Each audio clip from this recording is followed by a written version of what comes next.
Microphone on. Okay. All right, let's call this Parks, Recreation, and Greenways Board meeting to order on January 7th, 2025 at 9 a.m. on the dot. Happy New Year, everyone. Hope it's treating you well so far. All right, so first thing is that we have a quorum in person, yay. However, Christina Traub is unable to join us in person today, and she had requested the ability to participate remotely, which I'm okay with. And if anyone doesn't have an objection to that, if she is able to join, she hasn't joined us yet. She just did. Oh, she just did? Oh, cool. All right. So I would make a motion to allow Christina to join us remotely today. Is that a so moved or a second? Second. Okay. All in favor? Aye. Aye. All right, Aye, cool. aye, aye. Everybody. All right, welcome, Christina. Christina, can you hear us?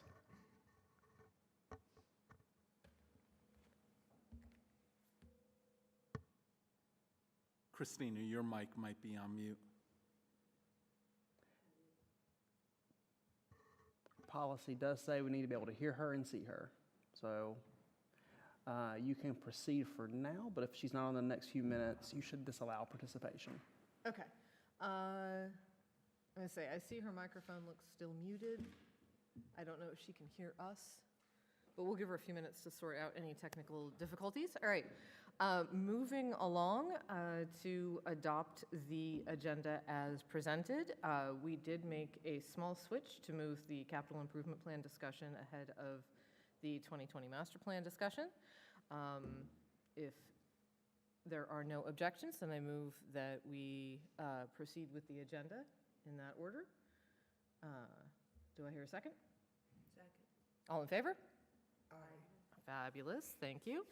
And I also move that we adopt the previous minutes as presented. Do I hear a second? Second. All in favor? Aye. Fabulous, thank you. All right, so those motions having passed.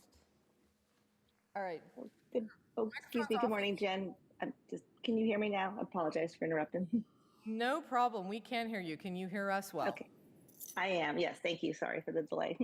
No problem at all. Thank you for joining us. All right, so we got that sorted out. Fabulous. Moving on to public comment. I see no public, so no comment. And from there, we will move right into reports and updates. Let's start with the event planning report. Tyler, you're up. Good morning, everybody. Good morning. Pretty much small update on that. Our wintertime stargazing event will be January 31st. The backup date will be February 1st. Be looking for that in our newsletter and on our social medias for the registration form. That'll have all the information. Dr. Abbas will be back out there doing it. It'll be from 5 o'clock to 8 o'clock. We'll start out in the barn and then move out into the field once the sun goes down to observe the winter night sky. This one should be really cool. There's a lot to observe. Yeah, but there's a lot of better observations to happen at the end of January. So, yeah, it's really cool. There's going to be a lot of stuff, a lot of planets and satellites and stuff to see. So, Remind me the date again. I'm sorry. so it's supposed to be Friday the 31st. If it's cloudy or bad weather, we'll do it Saturday, February 1st. We'll just do it the next day. And then that's the only thing really set in stone coming up. In April, we're going to try an Easter egg hunt. Right now, the date's looking like the 12th of April. More details on that to come. And then April 26th is Marvin Day. How fast that approaches yet again. Now that it's the new year, Marvin Day was pretty much tomorrow. So. Yeah, because it's not your problem. But yeah, that's pretty much it on events coming up. There may be some stuff pop up between, and then February, March type deal if we can get something going, but right now set in stone. That's what's it. This list, just the stuff that I have going on in the park with Habitat Builders, because it does kind of. Yeah. Sure. So So we have 2 invasive plant removal dates coming up, one on the 11th, one on the 19th. And believe it or not, the 3 that I had in December, I had like a good handful of people came every single time, even in the rain. And Dedication, yeah, we yeah, love they that. were just, I don't know what they were trying to work off the cookies. I don't know, but whatever, we took it. And then we have on the 22nd, we've got a scavenger hunt. We haven't done one of these before. I'm sorry, February the 22nd. With a family engagement group with North Carolina Wildlife Federation.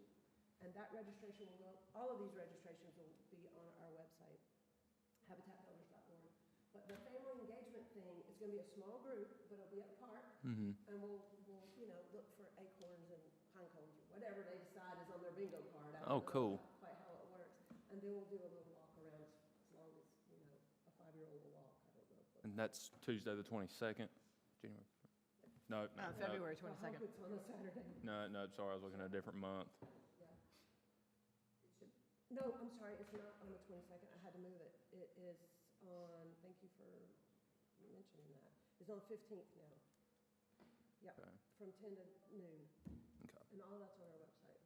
Cool. That's the stuff coming up soon. Oh, that's nice. Yeah, that did something. Do we have anything planned for when is Easter this year? I thought So Easter was in March. it's the 20th of April. Oh, of April, okay. Yeah. So it's tricky doing like an egg hunt, because like, It rains? it does rain. If I put it on the calendar, it does rain. But really, And that close to Marvin Day and, yeah. So that's what I'm trying to do at the 12th, give it like a little 2-week buffer. And plus, the next week, yep, it's just people get out of town. It's just, you can't do it the weekend of, can't do it. It's just, is what it is, one of them oddities. But everybody should be in the Easter spirit by then. oh, absolutely, absolutely. Okay, It'll probably snow. You're right. You're right. I know. right now, I almost would take it. Sucks for everybody else getting snow, but I'm getting some FOMO. Okay, so those are the events coming up. Trails and Greenway report. So you're about to get a lot in the CIP. Right now, Tullamore Phase 4. We have been in communication with our trail builder. I believe the contract was approved at the 2 meetings ago, at 2 council meetings ago for the construction. We are running through, getting some options from Blue Ridge Trail Works about the construction of a boardwalk in a small portion, about 200 linear feet, of kind of a low-lying area, if you want to elaborate, from the Army Corps and what. Yeah, so right after you exit the Amber Meadows Trail, the proposed routing that Scott originally kind of walked, there is kind of a lower lying, like, when I say lower lying area, it's basically all the stormwater kind of runoff from the retaining wall of Amber Meadows, like right there. So therefore, I mean, Davey and I went out, November, December, after the 3 or 4 days of rain, and kind of saw that it was just stagnant water because it's not going anywhere. So therefore, we kind of went to Scott, looked for some alternatives, taking that to council, but in short, it's basically going to be a boardwalk, which will be our first kind of boardwalk trail project here in Marvin. But we are in the final stages of, one, taking those, that change order to council next week, 2, getting sign off from Army Corps of Engineers for any wetland disturbance. We've already gotten the initial report and everything to them. It's now just the way that we do it and do the boardwalk. There's kind of two ways that Scott's scoped out for us, in short. Okay. So we're going to be sending that to them, and then should have all of that to council for next week. And then the other final thing was the graveyard archaeological due diligence that council approved the contract with Dewberry either in November or it might have been the December meeting to do that, because there's some document that shows there might be a historic Civil War gravesite on there, but we have no record On that trail? Or near it, near it. potentially? potentially I just somewhere, wasn't sure if like, this was somewhere else, if we were still there is a talking about historic that document, it's actually on our website, that shows a gravesite in that location. The Okay. Tullamore final plat, one of the notes specifically states that there was no historic or recorded or identified graveyard within the site. Okay. The other two don't have notes that there was a graveyard, but they don't have that same note either. So it's one of those things like, we don't know where it's at. Okay. So we're trying, Prove that something's not there. yeah. Yeah. So we're at least doing that due diligence as it was brought to our attention, so. Yeah, I was gonna say, if there's a note somewhere, we gotta investigate it, but it sounds like most of the indicators are there. I mean, if it was there when the development probably would have turned it up. Correct. So, but we'll have all that, and then if, we get all that, comes back, good, then construction for that trail slated probably to be in late February, early March. Okay. And then the other projects, the connector, Marvin Creek Preserve Connector Trail, council at I think it was the December meeting as well, did approve, basically, I'm sorry, I haven't been to your, I guess I was here last time. In short, engineers came up with a solution called, it's basically a box culvert. Council approved that conceptual idea with the conceptual drawings, and directed the staff basically to move forward with preparing an RFQ for engineering proposals and construction. Staff's working on that, and we'll be, actually, we did a change order with AMT to finalize construction plans and to begin in assisting with the permitting process, and then we'll go out for bid for construction later this spring, Okay, so. all right. Any questions? No, I don't think so. So the box, we have a box culvert design and it's getting approved, or it's sort of in Council has approved the, yes. Sorry, I was taking notes while you were talking, so I just wanted to make sure I was writing the right thing down. All right, fabulous. Anything else, Trails and Greenways? All right. All right, Davey, we have added Public Works report. So, thank you in advance. Absolutely. All right, so some of the recent projects that's taken place in Marvin Eafer Park, we recently had asphalt paving installed on the roads and parking areas of the park. That included 83 lined marking spaces. So it's, whereas before is everyone, they just parked wherever they wanted to park, basically in the parking areas. At least we have the lined spaces now. We are looking to add speed reducing humps in the very near future. We're going through and getting some pricing on those options right now. Until then, for anyone visiting the park, please watch your speed as you travel through the park. We also performed our tree maintenance for the park for the year in late November, early December.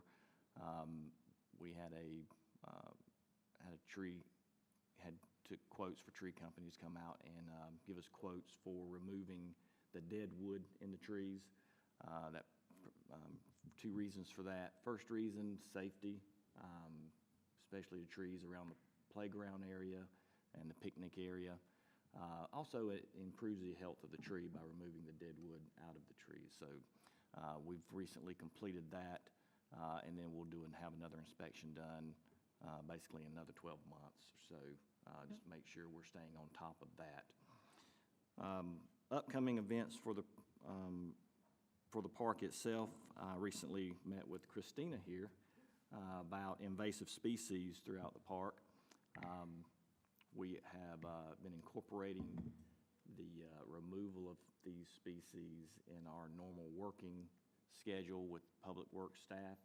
So this is not going to be an overnight completion, but we will continue to address invasive species on a monthly basis moving forward. So Chipping at it little by little will So be slow to see improvement, but it will be there. No, there's a couple of spots that those privets, those really big ones there, you'll notice.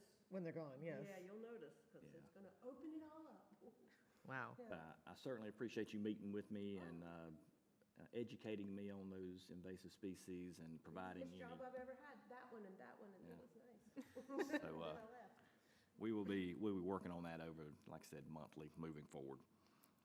And then I had, on my report, I had added a couple of capital improvement plan updates for the park that falls under Public Works, but I can certainly save that for the next discussion if you'd like, or, No, let us, these were interesting. I mean, we haven't seen these, I mean, we've got the other set of capital improvement projects, but Yeah. I have, running out hard copies if you'd like to take a look at them. yeah, I have heard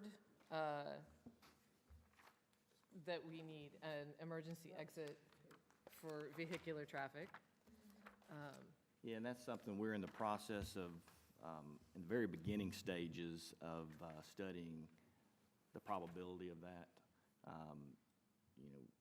We have a location that we believe that will work. Again, we have to make sure that Department of Transportation will allow a second exit or an entrance to a park.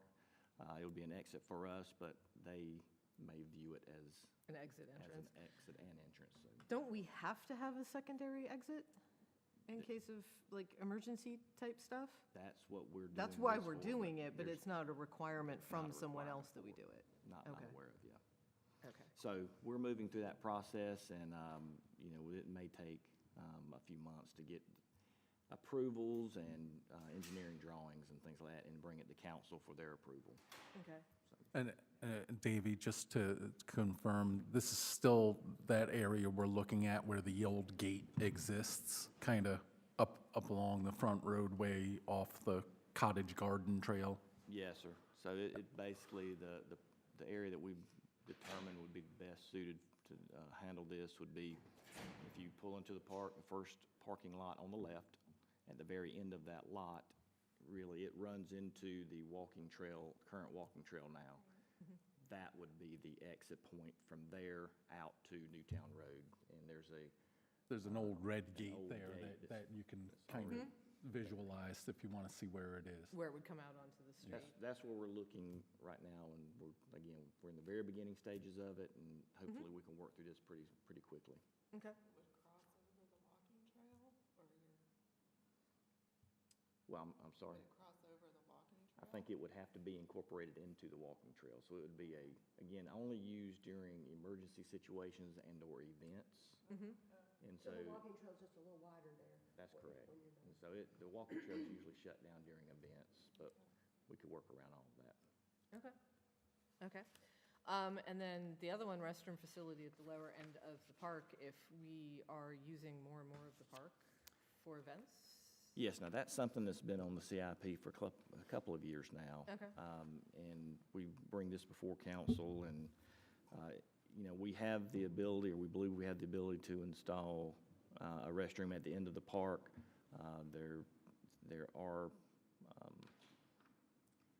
There's a current septic tank on the site down there. We have not gone through the process of making sure that it would suffice for this application, but again, there's potential opportunity to add a restroom facility at the end of the park. That would benefit the park greatly, our patrons that come out. That very end of the park was a nice grassed area, seating area. It's also an entrance to the walking path. It's a popular area, and it has a covered shelter that is used quite frequently. But again, it's the restroom facility that's in the park now it's a little walk from. I was going to say from about as there far there. from that spot as. Right. So it would be, Could be, we so. feel like it'd be beneficial Okay. to have another restroom facility on site. All right. Any questions or comments from anyone? Just, and once again, to remind everybody, from a council perspective, when we look at items for the CIP plan, it's really just kind of an ongoing list that we keep from year to year of potential projects. So as we get into budgeting season and things like that, there's no guarantee whether or not these particular items will, either be funded or not. but it just gives us a broader look of, the different projects that we need to kind of discriminate, of how we want to prioritize things over, number one, the next budget year and what particular projects we bring in, but we always want to have an idea of what we're looking at down the line as well.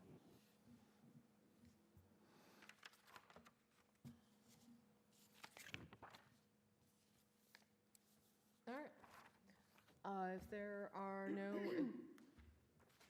I would say I don't have any issues with these. If nobody else has any comments or questions, then we will move on. All right. Thank you, Davey. Appreciate it. Village Council report. So a couple of items from our last meeting, which we only had one meeting in December with the holidays, so this was our Tuesday, December 10th meeting. One of the items that we had discussed, we did get a report back from the Army Corps of Engineers, where they had done a study of some of our previous trails and stuff, and good to hear that we did not have any violations that needed remediation or anything like that. So that was, good for us to know, and kind of moving forward as we continue, Hunter, discussed, as we're looking for some of the other things, we'll continue to look to them for guidance on different, aspects of anything that we do from a greenway perspective. In terms of some of the other items that Hunter mentioned, and I know sometimes, with our agendas being so long at council at times, I just wanted to point out that he did mention council considering the engineering report and cost estimate for the Marvin Creek Connector Trail, the approval of the change order with AMT for engineering and design of the bridge, culvert, and trail, and one item regarding the contract requirements and stuff like that. Those were under new business items 2, 3, and 4. So just wanted to make sure that you knew where those things were, where they were mentioned, if you want to kind of take a look for them in the video or anything like that. Yeah, absolutely. Did you want to talk about accessing those Yes. at this juncture? All right, let's see if my screen will come up. Waiting. There we go. All right, so if you would like to know before you come into this meeting what happened at the previous council meeting, the best way to do that is to go to our website, go under Agendas and Minutes. You can find the most recent meeting, and go to the calendar view here. Go back to December. Here's the council meeting. You can either go directly into the video here. What I like to do is click into the agenda, the HTML page. The video is going to populate here in the right corner. You've got all your agenda items here on the left. If there's something on here you want to hear details about, let's say you wanted to listen to the discussion of the Marvin Creek Connector Trail Engineering, you click there and the video is going to automatically skip to that part of the meeting. You can click play, it'll take you through that. Let's say you're not interested in the next 2 items, but you're interested in number 5, click down there, it's going to skip forward. You've got all your attachments here on the right and like this in the little drop-down menu. So yeah, that's the easiest way to catch up. You can pretty much go just to the parts of the meeting that apply to the board that you're interested in, and all those attachments will be on the right. And if you ever get here and the video is not populating, let me know, because I probably forgot to click a button. But that's an easy fix. Well, and also, if you don't want to wait for him to be able to populate it, if it for some reason doesn't pop up, you don't have the benefit of it being the agenda items being tagged to the video, but the videos are always available on YouTube. And through the basic video link in the agenda. But yeah, if you haven't been using this time-stamped feature, you've been missing out, because this is the only way to do it, really. And I did want to mention, there may be time to time where, an item may come up as part of the staff reports that might relate to PR&G. So Yes. keep in mind, not everything is delineated as its own agenda item, but Christina might have something in the manager's report that she has to speak to. So There's not much we can do for those, but, there may be information in those reports from time to time.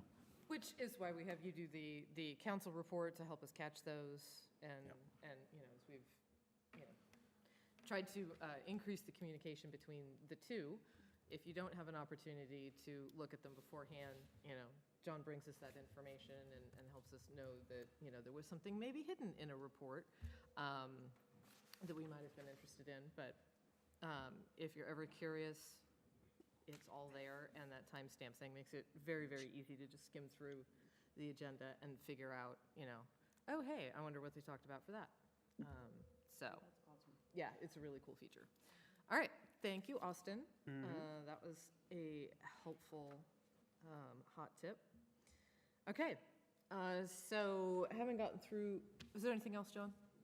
No, thank you. Okay, having gotten through the reports and updates, let's move on to the CIP for park amenities and greenways, agenda item. So, Tyler, Hunter, you guys are up. What's the matter? I'm gonna try to use my laptop to get everything put up. I might have to use Paul Means or somebody, or yours or somebody's, because every time I've used my laptop lately, it hasn't done it. So give me 1 sec. Oh, I'll good. let you. Oh, I'll let good. you start while I get this started. Yeah. So while he's doing that, I'll just start real quick with the park amenities part instead of the greenways.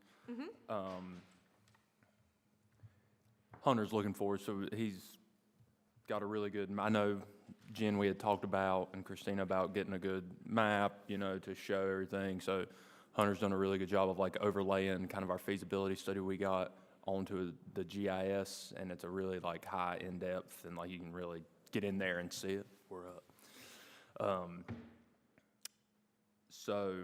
But for park amenities, pretty much if you'll see that on the CIP, which should be before the greenways and trails, it's pretty much just about adding infrastructure to Marvin Eford Park. There's a lot of talk about building gaga ball pits, sand volleyball pits, extending the disc golf course to 18 holes, which would just be us adding 9 holes. Just ideas of things that Davey and I have kind of talked about that we think could happen at the park, just to put it in front of council and see what they think. We're definitely open to suggestions on infrastructure, just kind of recreational things that can happen at any of our parks. Okay, well, Does this include? Oh, go ahead. sorry, Christina. Jen. No, go ahead. Oh, I was gonna say, I know on the page at one point there was the part about dog park, pickleball, or maybe that's part of the survey. So I wasn't sure if this is tied to that or this is the existing list, Tyler. Yeah, so there is still on our park amenities sheet for the CIP about pickleball courts. Maybe it was last year, could have even been the year before last. We had a lot of discussion, and we kind of just have been sliding it down the road a little bit, kind of not sure about where to put it. I know there was a lot of talk about maybe at the pocket park, and but it's something we're just kind of keeping on there, keeping on the radar for now. Like I'm just putting it on there again for this year, but that is still part of the amenities. How many courts could you put up? Okay, but not necessarily in Eford. What you just listed off was more directed for Eford then, when you talked about the sand volleyball, and obviously Right. disc golf is there already, yeah. Right, yeah, that's at Eford, but we're also open because, we have the pocket park, and we had a fella come in and basically lay it out and say we could do like 8 courts, maybe it was at the pocket park, Pocket park? You don't have, because it's like half a tennis court, so it's like, you got parking for that, but, yeah. but that was just, Park over. and that was just conceptual, but I think like square footage wise, like that worked at that time. But yeah, I mean, we're also, Pocket Park, the one by the Publix, is that where Pocket Park is, right? That's not, yes, ma'am. okay. Yeah, so just to clarify, because I had kind of, I think, the same thought process that Christina seems to be having right at the moment, is that when I was reading this is directed as amenities at Eford Park, and it mentions the pickleball courts. And Yes. Well, I guess we do, and I remember, a guy coming and requesting remember that? them. Yes. Yeah. And I think that the Publix location is ideal if we're going to get in the business of pickleball. I think the public's location is ideal because there's already parking. We don't have as much noise problems because it is Right. a noisy endeavor. Right. And we don't have issues with paving because it's already like, Right. there aren't environmental concerns that say, ooh.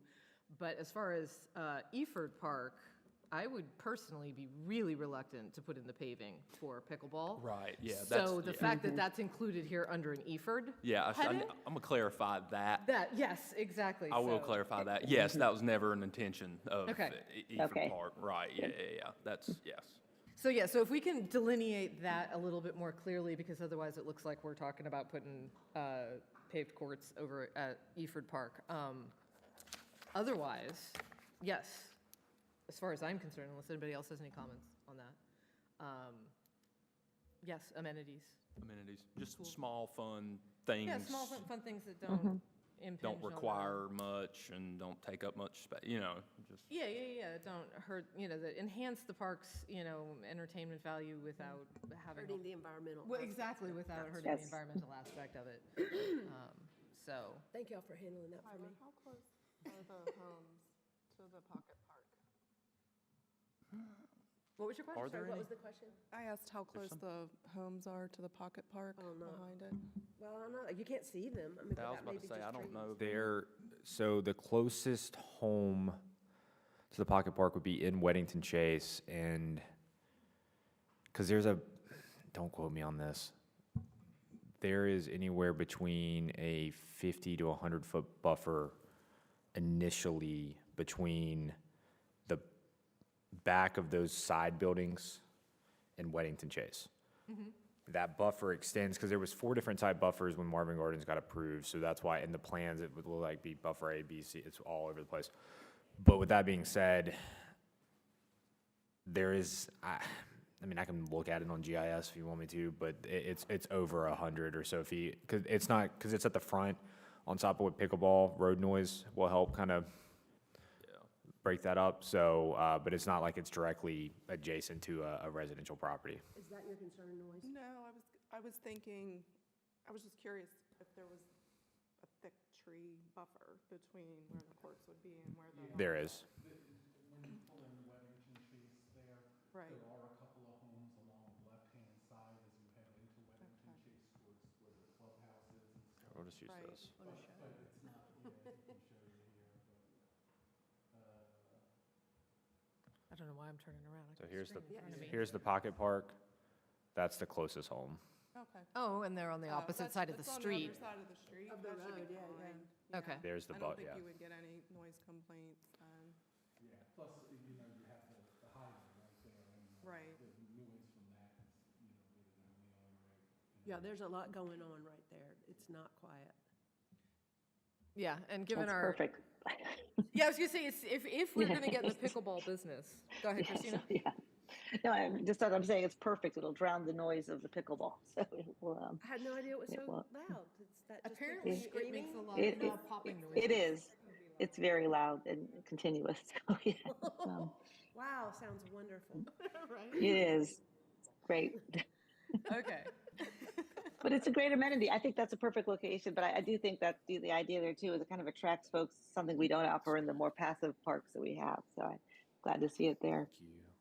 And I would just add that if we're gonna do something like that, that is really destructive to that environment, Yeah. that we add back something that kind of supports the environment, so that we're not just putting a bunch of meatball shrubs, is what I'm getting at. Some plants that are helpful. gumdrops, yes. Yeah, your gumdrops.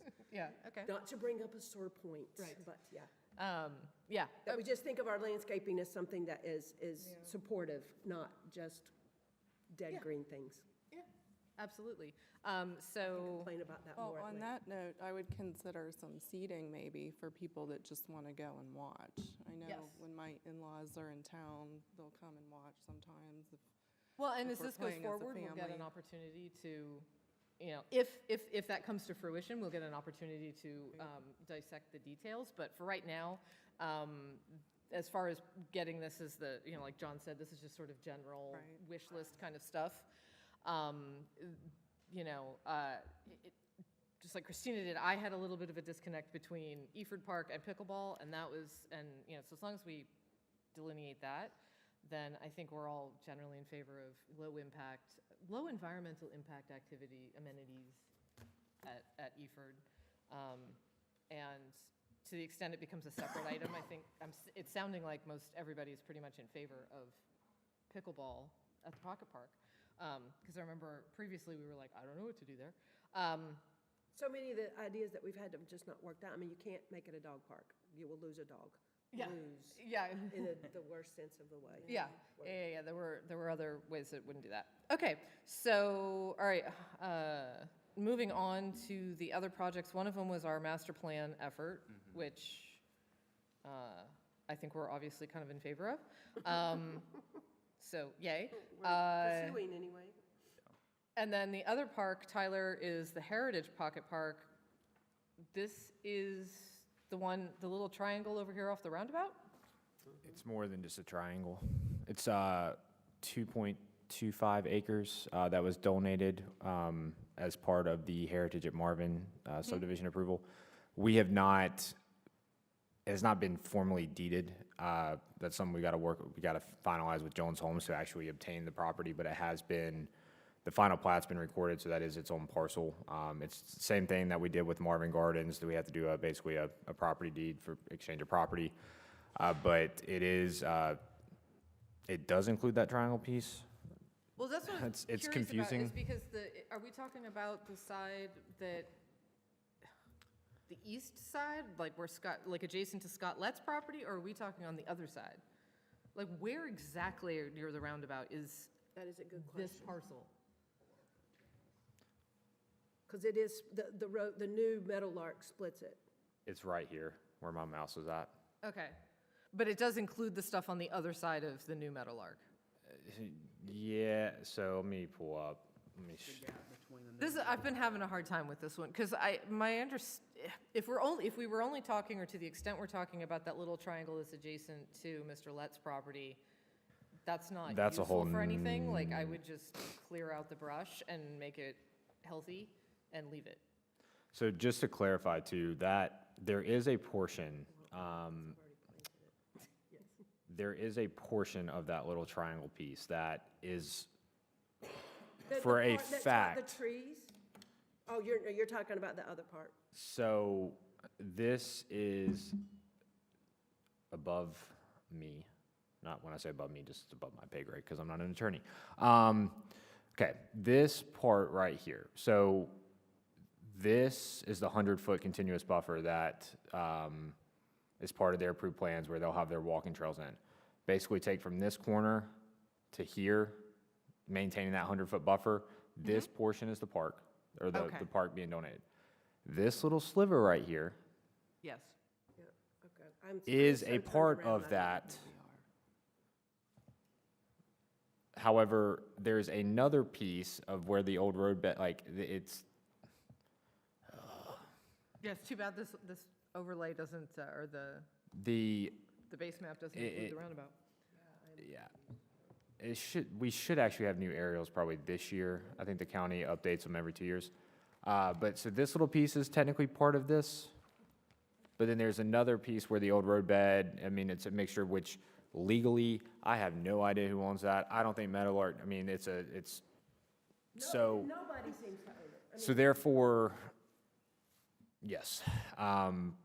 But the original vision that was proposed, a part of the Heritage at Marvin, was, and since this piece, because they donated basically this for the roundabout. This could be used for potentially some type of entryway signage for the Heritage, or for the Heritage District, Marvin, and whatever. Doesn't have to be used for anything. Right. Obviously, it's not conducive to any type of park amenity for this little portion, but this would be. At this time, you know, I think the reason why why we decided to put this on the CIP is to start having PR&G start maybe thinking of amenities, or, you know, what type of recreation this is. It's mainly intended to be passive, so maybe just some trail connectivity on top of some, maybe do some benches, maybe a picnic shelf, something, but nothing outside of that, but, you know, all that's open for discussion. It would not have parking, so it would be walkable only to it. Now, that's not to say that, you know, there might not be parking in the future in the area. I don't know. I mean, it just kind of contingent upon other Heritage District developments in the future, but at this time, there is no Well, it doesn't look like there'd be a applications lot of or applications opportunity on the for horizon for that part of the Heritage District. Right. Is it possible, and it's not urgent, obviously, to get a drawing that looks like, I mean, that has the roundabout, so I actually know where you're talking about exactly? I have one from when we Okay. talked about remember when we were doing the landscape plan for the little triangle? I think this is included on those Okay, plans. good, just because this is, I know, live it's hard there to- and I have no idea where we're looking at. Okay. That's sad. So, yes, so where is this one on the calendar? A couple of years out. All right. Fine. Glad I planted those asters, they'll be fine. for- Yeah, well, I don't think we're gonna be doing anything on that side. And if it is, it's gonna probably just be a monument, like, welcome to Marvin. Well, there'll be some lovely And there'll be some. meadow, right? Oh, look at that. There's a roundabout. Yeah. Yeah, I mean, so this is the little triangle piece. Like, you can't really see it. I mean, the roundabout is not in this pit. Once again, this is aerials provided by Esri. You can see the outline of like the road because it's just the road layer. But yeah, like if you were to come in, this right here is that little triangle piece. So that's the little triangle piece, but the majority of the pocket park is on the left-hand Yes. side of that over there. And just because I drive by it all the time, I will go ahead and tell you, I don't know if this will be helpful or, it'll probably make Davey upset, but it's mostly invasive plants over there. A ton of ivy and privet. You can drive by there right now and it's all green and you're like, oh, that's all wrong. It's all wrong. Well, if we do get to a point where if we're looking, I mean, apparently a couple years down the road when we get I'm just saying, there may be some cleanup work that needs to be done, and then it will look completely different. There are yeah. some decent trees in there, but there's Tree of Life, which is one we didn't talk about the other day, but that's a really bad invasive tree that we have around here. And there's privet and ivy in there for sure. And Okay. it would look very different without that yeah, stuff in yeah, it. yeah. Okay. Good or bad, Yeah. yeah. So, yes, okay, so a couple years down the road, once we figure out exactly the boundaries of this thing and the legal ownership and everything, then I guess we will look at Yeah, that's fine. those details. Yeah, I just keep adding plants over there. Yeah, well, Not on the other side. yeah, I was gonna say, no, not Yeah, on that just side. on Scott's side. It's called Scott's Garden. Yes, exactly. Well, in that part, I don't expect we'll probably want, It's actually certified utilize. now. oh, as his awesome. garden. Oh, that's cool. All right, so that's the park, those are the park CIP? Yep. All right. And Hunter, you were gonna do the trail part? Yes, so I know last time, and Tyler and I have talked, just as we just did with like the pocket park, kind of visuals and locations. I know that PR&G, you know, we reference certain trails in our master plan, and it's not always clear where they're at. So I'm going to kind of show you two things here, and then we can maybe go through. I do have a meeting at 10, so I may have to step out, so that's why I want to show you guys this now. Yes. So first things is, and I believe this was included in your packets as PDF, if it wasn't. Anyways. Not this. Okay. not This, the- no, this was not, So- so this is new to us, so go ahead and just So walk us through it real quick. this map right here was part of the feasibility study done by Dewberry. So they took our 2020 master plan layer and kind of cleaned it up. Where is my mouse? Sorry. That's just a high level, so you see 1, 2, 3, 4. So then there's corresponding then sheets here that go in that bring up imagery and go a little bit more into depth. Okay, So this is just kind of, I'm just showing, so like talk, but it does not have any type of like C4, like basically reference in the master plan. What we have done, or what I'm currently working on for you, council, the public in general, is an interactive type map on GIS. So in short, try to have this layer go live, but then where you can go down, so this is the Tullamore Trail. okay. I know, and that's something I'm working on. It's a little different. But, for example, this line is an old line from an old layer that's this is why this is this is a draft. Right, right. But in theory, you'd be able to go down, you would be able to click it, and it would give you the information on what trail segment it is corresponding with the master plan. So I'm going through, I've got kind of an example that I can maybe show you.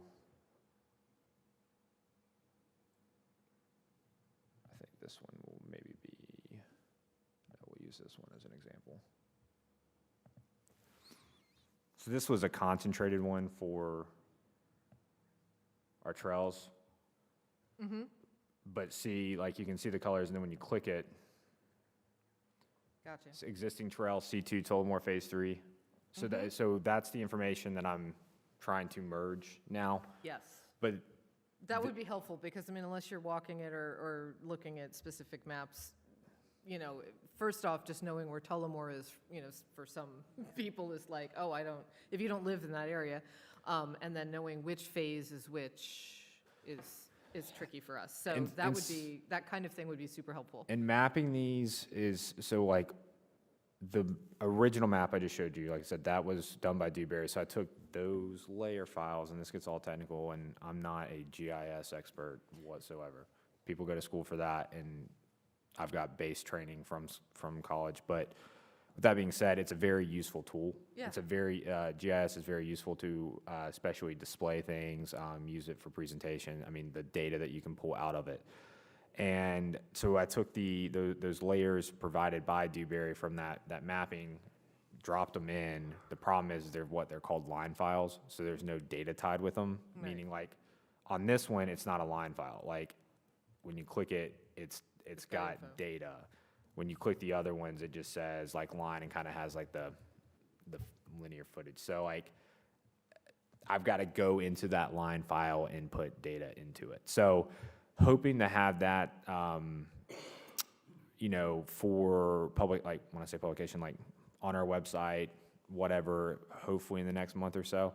But it is something that we are working on at a staff level to, like I said, better display and show our current network, our master plan. I mean, an easier way to kind of reference projects in the master plan for you guys during these discussions, everything. So, hope you guys like it. I think it will be it's helpful. excellent. But yeah, and luckily with GIS, the other thing is too, is it's very high quality.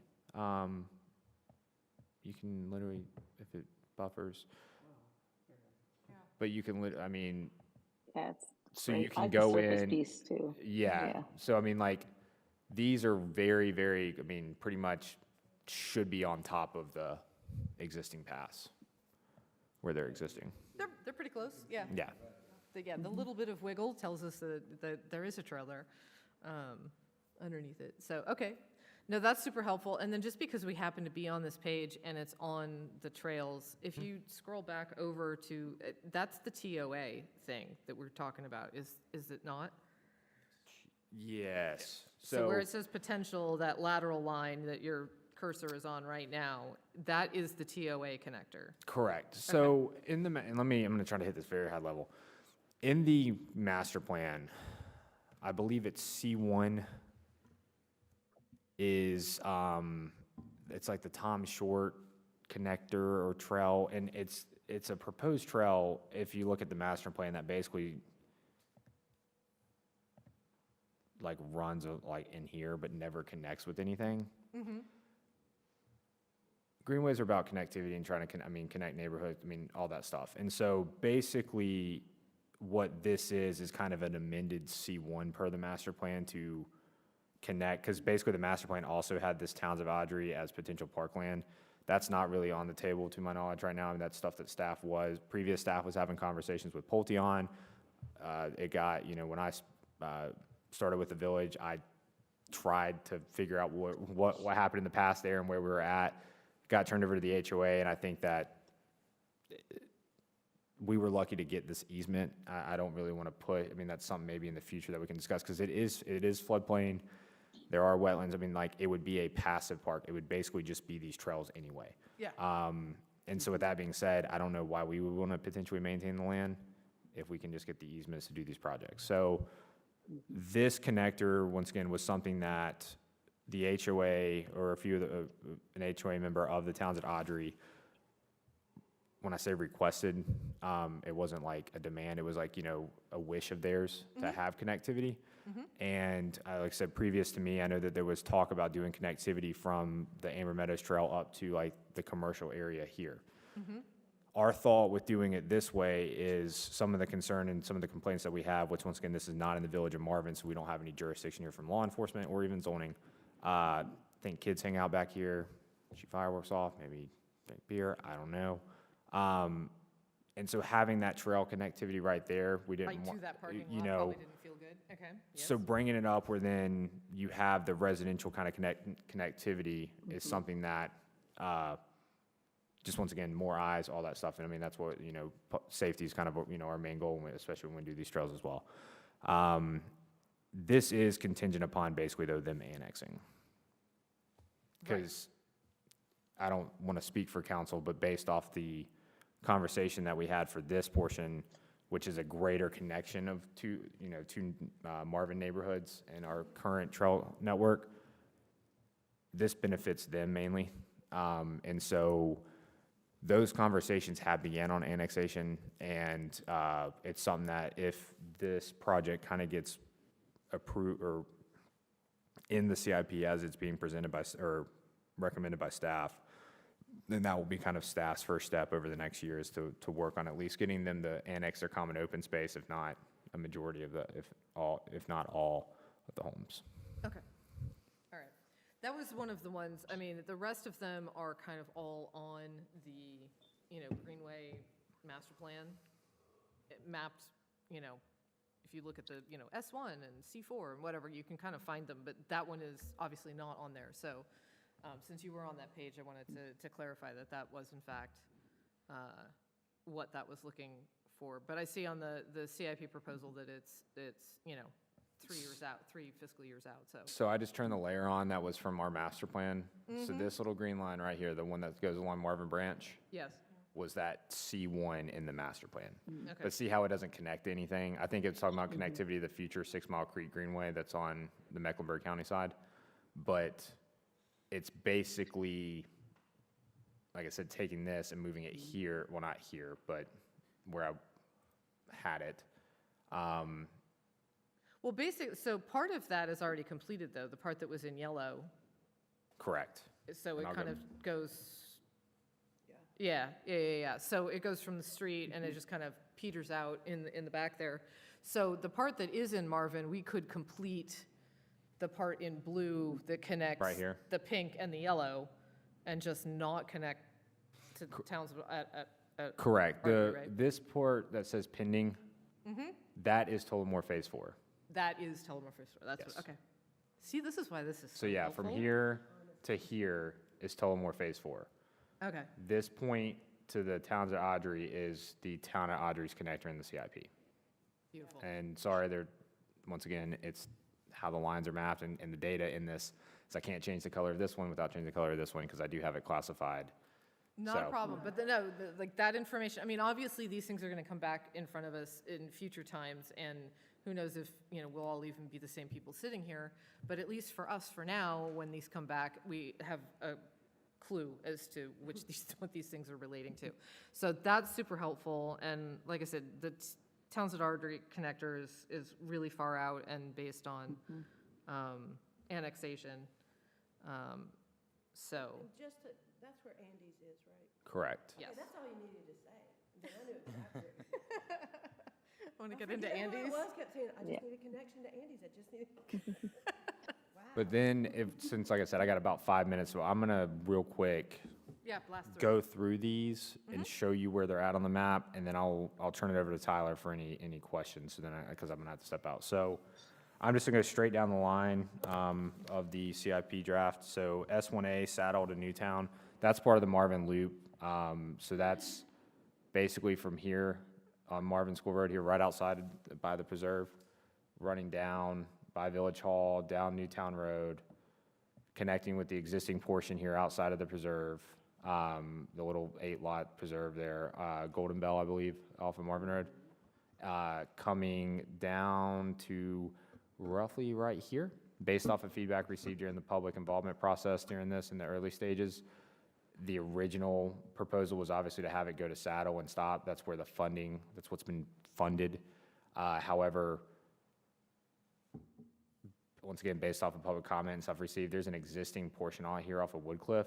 So basically, we'd be crossing right here, and you can kind of see it a little bit right in here.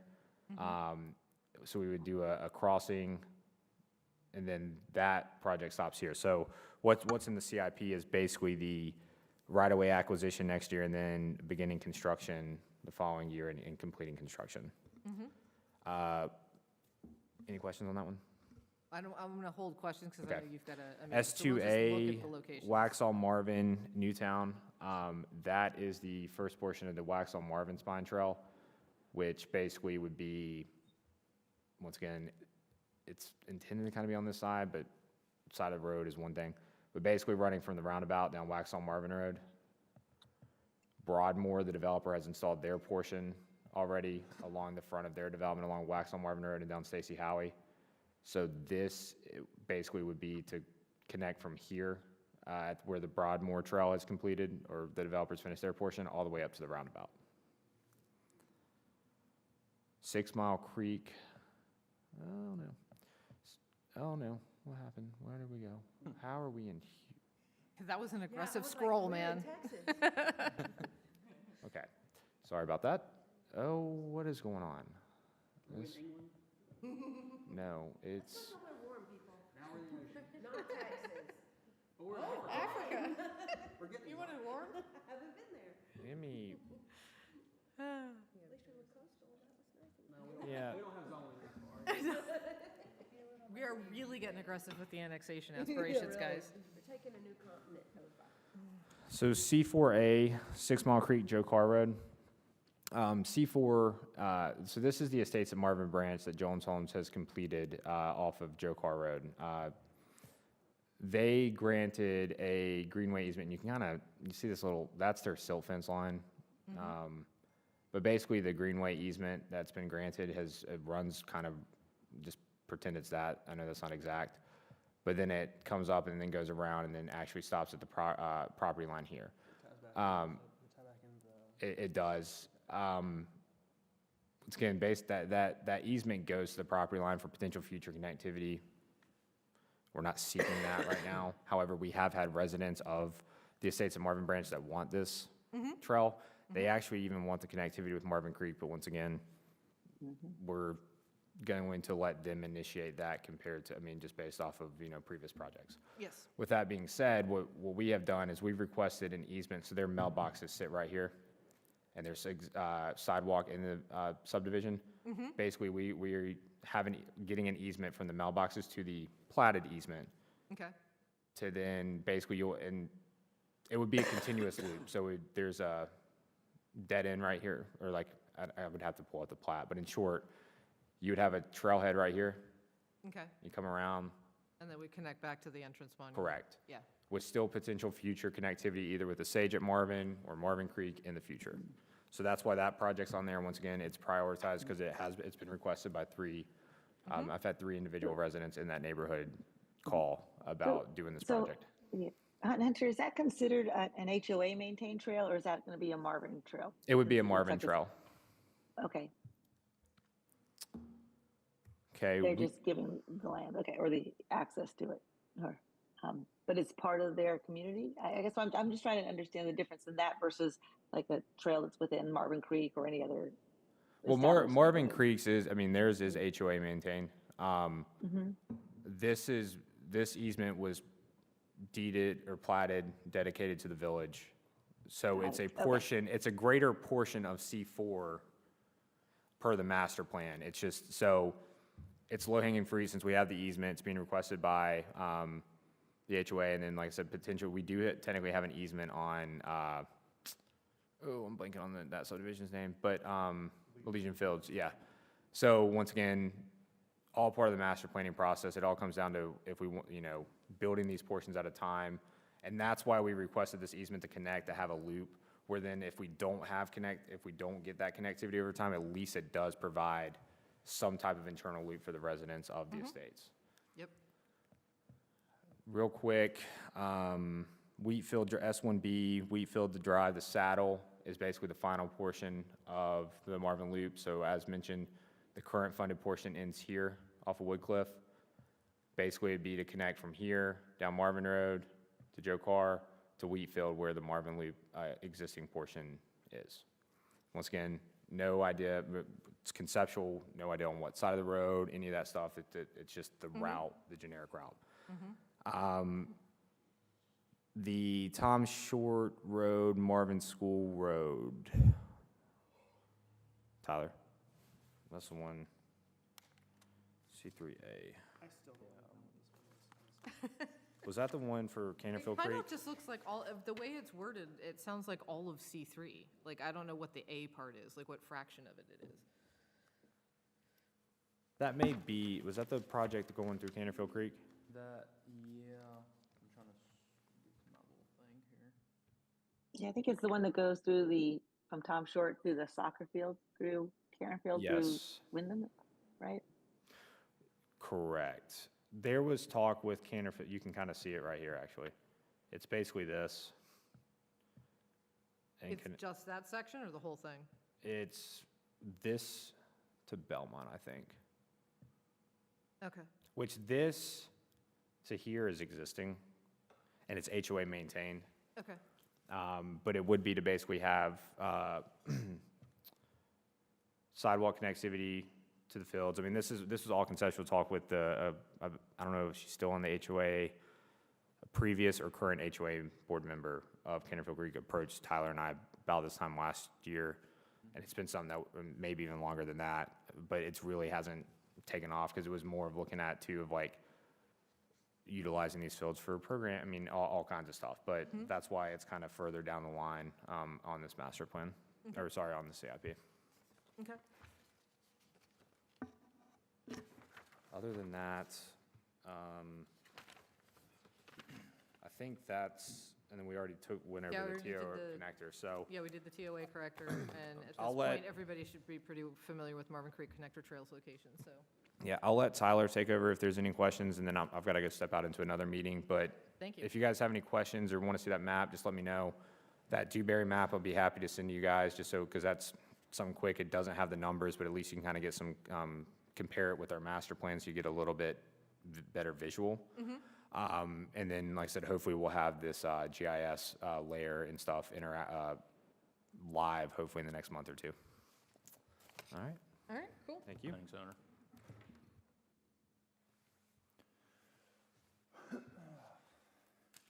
All right, so does anybody have any comments or thoughts after looking at those?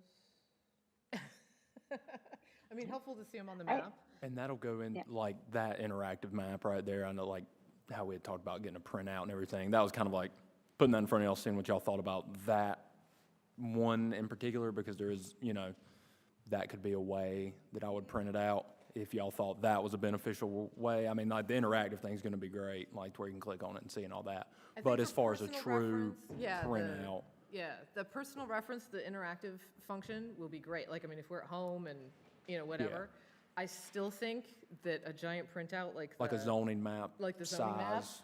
size, like a big thing like that with, once we nailed it, like the Dewberry one with existing trails, the proposed trails, and the neighborhoods labeled on Would you them. like it to be one big one, like, Having the kind of neighborhoods like labeled that, on it is where key. it's like super, like, like high resolution and zoomed in, and we could have like four, like 4 different sheets, like to where, you know what I'm saying? I don't know if that would be as useful as just having one One large one, kind of like the one large in the ones master like that where plan. we could just set it up on an easel and, Right. Your point about the neighborhoods, because I have been looking for this map, there is one, Union County has one that has all the neighborhoods in all of Union County, don't even go look at it. It's so overwhelming. But if we could get, I mean, so somewhere there is a map Yeah. that GIS Yeah. can, I'm sure, give us for Marvin, but that makes all the difference, because we can 'Cause when talk people about are talking C4 Amber all Meadows day and- long, yeah, and yeah. of course, I'm thinking explosives, but I need to know neighborhood names too, because Yeah. I barely know mine. Yeah. I believe that even on the Union County GIS site, that there's a way to check boxes to have the neighborhood names either added or removed, yeah. They've got a map that is all of them. It just is, you gotta narrow down to Marvin, and I don't know how to do that. Well, it would be But I bet useful they to do. have, for our discussions, like for the master plan revisions and just kind of ongoing, Right. to have, but we can talk about whether it would be useful to do it in, because Layers. Marvin is so weirdly shaped Right. that maybe there's two boards, one for the sort of the north section and one for the east section. But to have a visual where we've got the trails, we can see the buffer, like where the green is. It doesn't have to be super high res, but we do want to see where Right. tree corridors are versus housing. And then to have, at the same time, to have those neighborhoods. I mean, we can go look that up separately, but, when we're having discussions about these things, rather than, somebody having to take us on a tour of a map and zoom into Right. specific areas, if we could just laser point on Yeah. a board. And that's something we're definitely working on. Ideally, I'm going to try to have it in the next meeting or two. Yeah, I was hoping we could have it by February, Yeah, but that was the initial plan. Yeah. That's why we've been kind of going over, like, we got, most of that map was like from the feasibility study we got, and we're trying to Yes. incorporate that one into like what I'm giving you, but it well, may end and up yeah, being. and this interactive stuff, there's a lot of layers, and you guys have a lot of information to put together. Yeah. But we'll try to keep it based Yeah. with neighborhoods and route and.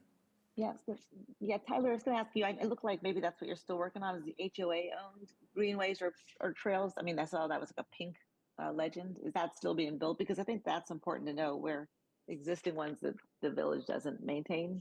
Right. There was only a few pink lines. It didn't look like all neighborhoods were accounted for. So how do you go about doing that? Just through HOA engagement to know if they have a trail, or is that something we have access to?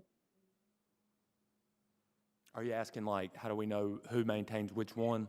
Well, yeah. I mean, I think maybe it wasn't complete. The first picture we looked at in the legend, there was like a pink line saying HOA maintained greenway. So I would think, each of our neighborhoods have, or not each, but many do. Is that going to be completed too? So you can see if Marvin Creek has their own Oh, that's trail, or Canterfield, or anybody does, right? Is that certainly gonna be something we included? can do. That can be a Mhm. layer on that for sure. It looked like there was a legend, but I just didn't know how you go about.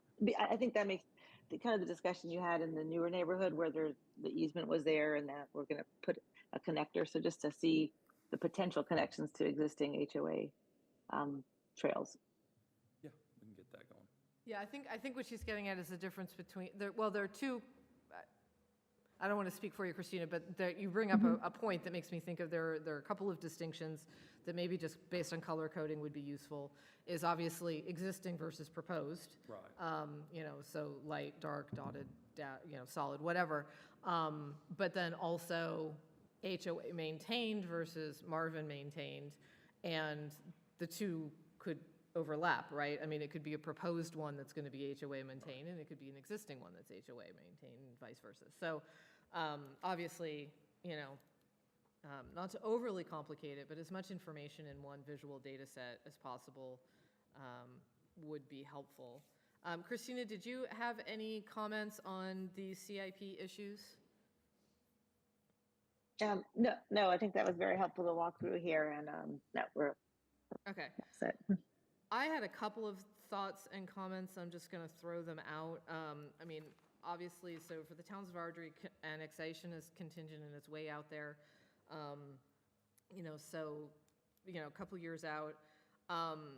The one that, some of the ones that were more immediate, I am a little concerned with putting S2A as an immediate expenditure when we have that grant for the Safe Streets for All, and that one's going to be requiring crossing Marvin Road and Joe Kerr a lot. So I'm a little concerned that we'd be putting a lot of money to the funding, details on that before we have that Safe Streets for All study back. Was just a thought. And then the other one that I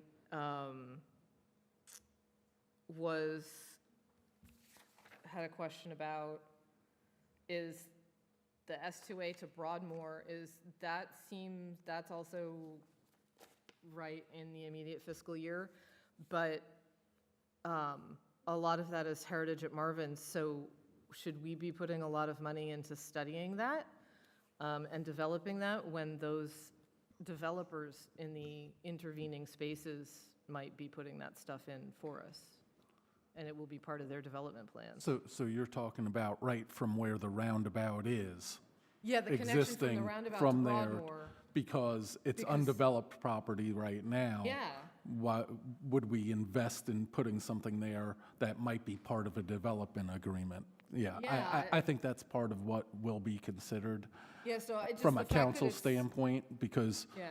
you know, certainly most of those things we kind of work out, you know, eventually with the developers as properties get developed. So I think what we tend to prioritize is the ones where, you know, the ones that we know we don't have future funding either from a developer or easements or things from a developer. We tend to wait on those longer. Well, that's why I wanted to bring that up, is because that S2A one that connects Waxhaw that connects to Broadmoor is on the fiscal year next year, $125,000. Yeah, and So, all of those things get kind of considered each Yeah. year, so. so as far as input's concerned, my input on that one would be. Yeah, and Don't if do you, much yet. if you look back to last year, some of the things, you know, may have been considered based upon, you know, the GO bonds or things like that. So without having those passed, there's a lot less money to really do any of these things, This is you true. know? Yes. So, you know, in each year, it's not uncommon to see, you know, projects get kicked down, you know, just another year. In some cases, they might skip 2 or 3 years or something like that. But Yeah. I wouldn't worry about the dates that things are on right now, because that'll be subject to change as we go through the budgeting process over the next couple of months. Okay, all right, cool. Hey, Jen, I wanted to add to your safe streets, and I think you already covered, I apologize, when you mentioned the Joe Kerr part. Yeah. The one on, I think it's near Innisbrook and Firethorn, where there's, I think, the Marvin Loop would require you to cross back over. Yes. Marvin Road, I think that's another concern I would raise is the safety on that road for a small portion. I realize it looks like there may be already an easement on the Firethorn side, but again, that road is extremely busy to consider crossing over for a short period of distance. And Yeah, I what assume I- you then have to cross back over, right? I mean, it seems like you're crossing over and then coming back twice on. Yeah, well, Marvin and Road? as Hunter said, the continuation of it past Saddle is extremely conceptual at this point, so we don't know exactly. Which is why I was in favor of, like, so that's S1B on this list and is for a future fiscal year. So that one's not gonna be, you know, that's gonna stay extremely conceptual, and probably the Safe Streets for All grant will be back before then. And we'll know a little bit more about how we can pull that off.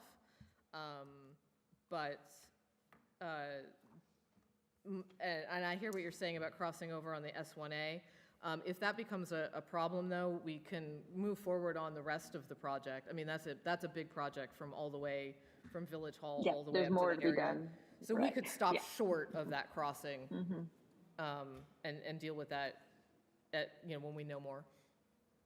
So, but I agree with you that that we need to be cautious about moving ahead where those road crossings are.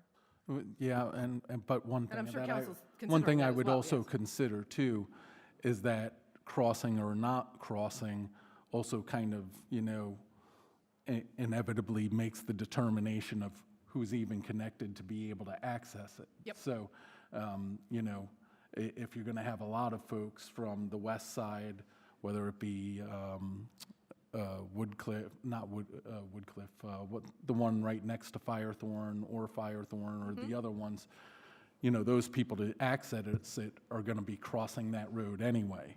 And they are. I mean, right now, they are Yeah, crossing that so, road anyway, you know, sometimes you don't want to put a crossing there anyway, but if people are going to be crossing it anyway, it's better to do it to make You it better safer. have it, right, yeah, exactly. That's the balance Maybe you we make- kind of have to have. Yeah. Yeah, so I share your concerns, and I think council does too. Mm-hmm. Yeah, well, just, I think a consistency across the whole loop, right, for any access points would be part of that Safe Street study, so. Yeah. And we'll get an opportunity to revisit these things. So anyway, the map part though, so everybody has an idea of what things are going to be coming up down the pipeline, I think is the most helpful part. All right, are there any other questions, comments on that? All right, let's move ahead to the master plan. Quick note, we do have 45 minutes. Yes, thank you.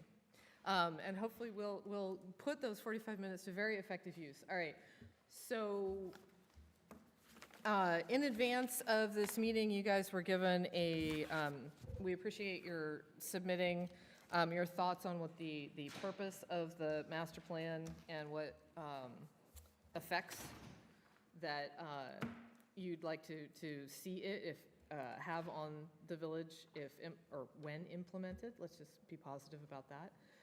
And Christina collected all that and collated it, so I'm going to turn it over to you for the first part of Well, this. since we are up against, oh, thank you. Since we are up against time, maybe we cover the first two questions that we started Yes. with, right? Yes. And so if we walk away here with, why do we need this, and what impacts or guiding principles or whatever do we want to move forward with? If we come up with a short list for both of those instead of 22 things on each one of them, then I think we'll be good. So I'm looking for like 3 to 5, right? So we've got master plan kind of overload here, right? I mean, we've Yes. got plenty of master plans, but we would like to do a better version going forward.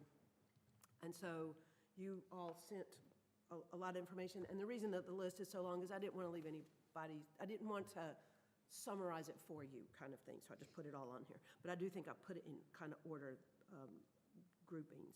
So other than discussion, I don't know quite how to get over why do we need a master plan? I think that's the first question. Why do we need to do this? What is its primary goal? If we had to say one reason that we were going to do a master plan, what would that be? One thing that's important to that question, I think, Austin, isn't it a requirement for a? There's no requirement. There's no requirement to have a master plan. Okay, I thought I had heard that.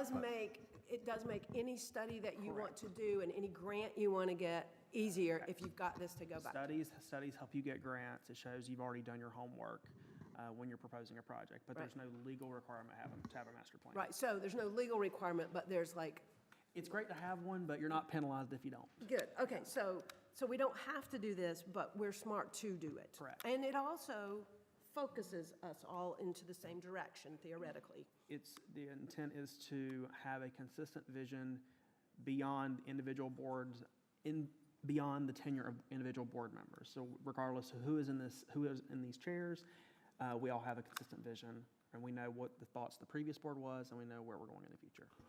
Right. Yeah, so and I just also think answered the question. it's extremely important, and we've run into these issues with, individual neighborhoods or residents, to have that plan out there, so that you can go back historically and say, hey, look, you're at least making the public aware of what these plans are.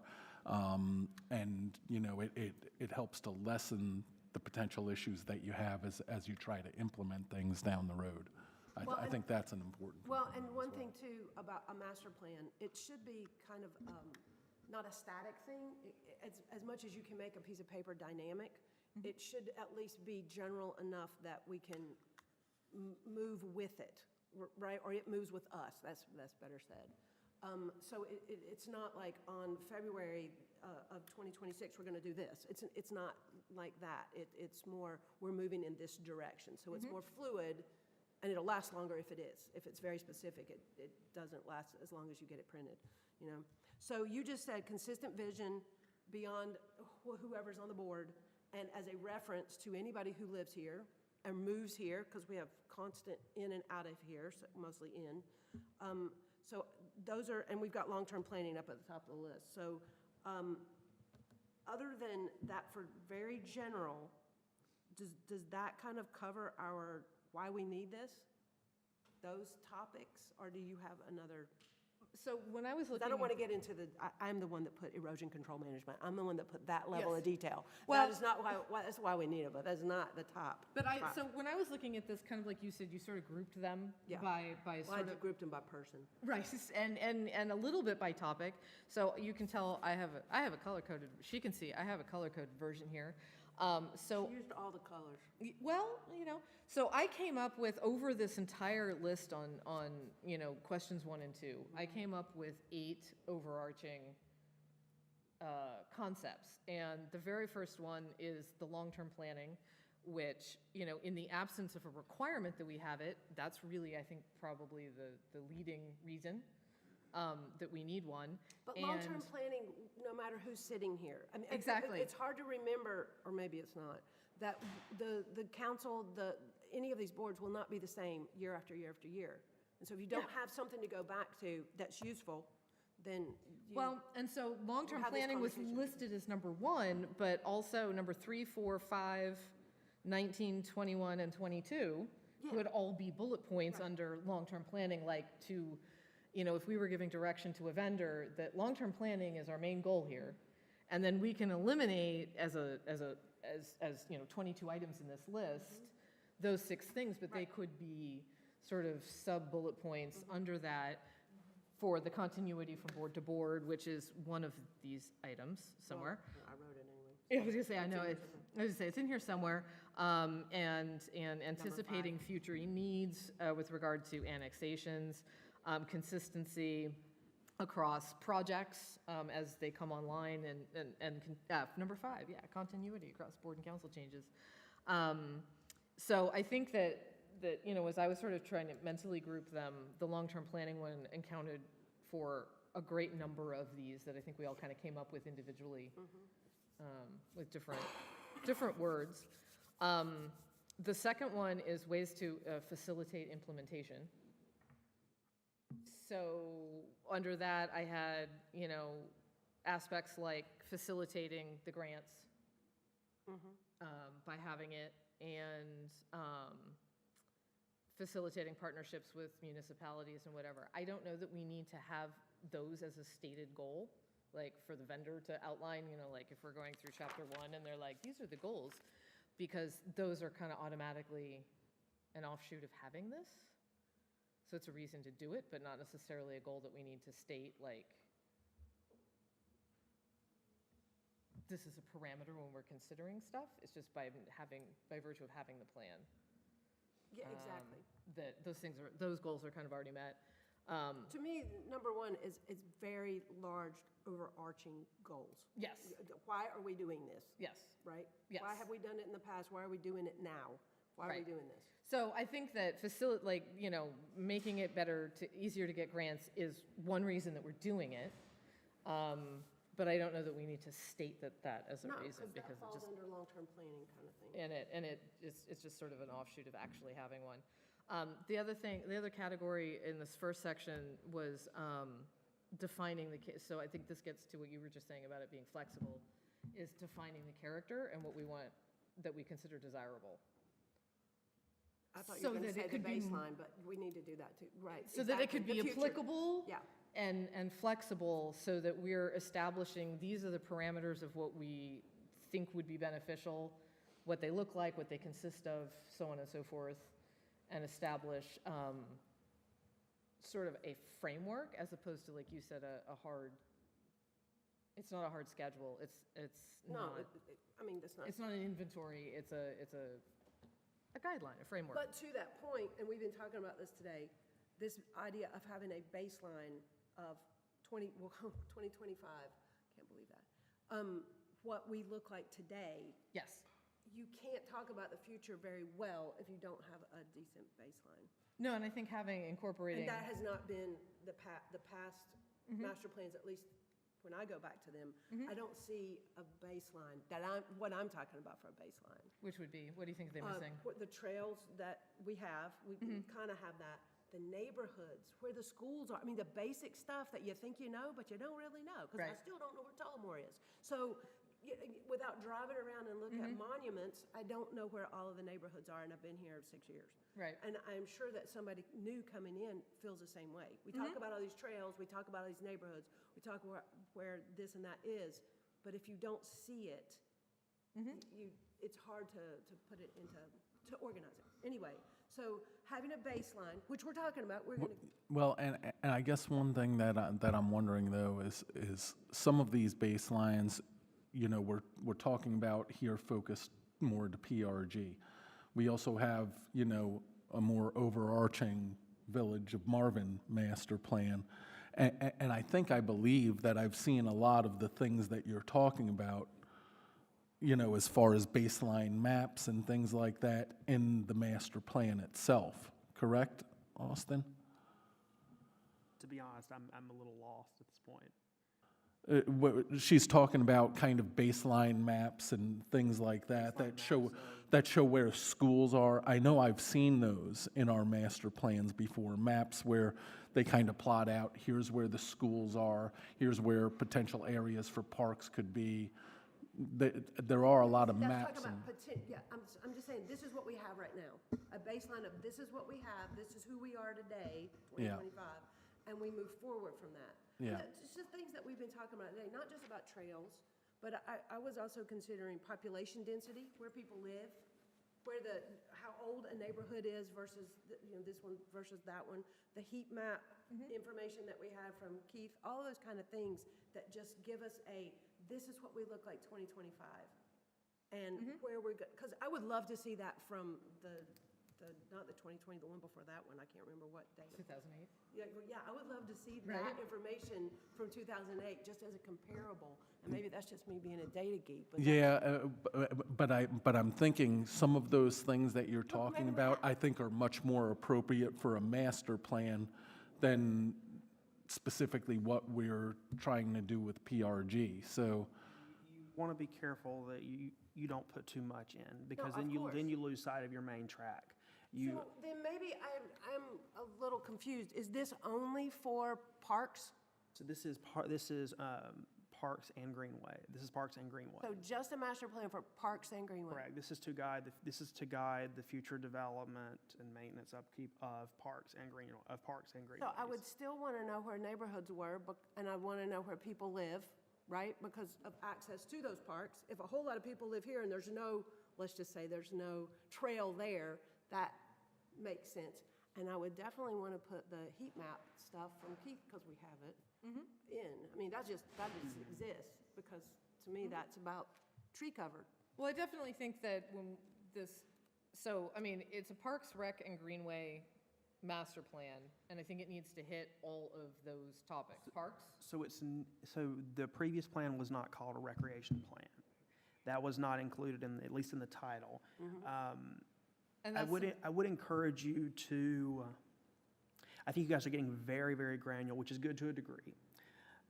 When we get to the point where we bring in a vendor, they're gonna get into the deepest level. Right. I would encourage you all to focus your discussion on the things you would like to see to guide that vendor in the future, but maybe not down to the page-by-page approach, if you know what I mean. So, and I hear exactly what you're saying. In my mind, what we're trying to do is set up an RFQ. Yeah, or RFP even. This is what we're looking for, and they will guide us to get there. Correct. Absolutely, yeah, not any more than that. And that's why I know there's 22 things on here, but to her point, there's really 5, right? If you organize them a little bit. Does that make sense? And that's why I'm trying to get to baseline, long-term planning, and a future view that we may or may not have yet. We sort of have an idea, but not down to we want a pickleball court at Publix. I mean, not to that level, although we may end up with one before we ever get a master plan. I don't know. But I get your point. It needs to be more general than that. And once we because we're writing a proposal to get somebody to help us do this. And correct? once you get to that point where you have a vendor that you're working with, you guys would start seeing multiple iterations, drafts. That point you can go really granular. You can say Of course. this before this really needs to be moved to this section. Oh, we don't have heat maps. That'd be great to discuss this topic. Right. So yeah, I don't want So to just to okay, rush you. I yeah, don't want to yeah. rush you. I want to help y'all be efficient No, as no, efficient no, as you're possible. exactly, that's exactly what I'm thinking, and that's why I came up with the question, why do we even need this thing? Big picture, this is why we need this thing. Long-term planning, because some of us may not be here one day. We can hope. So, not in a bad way. And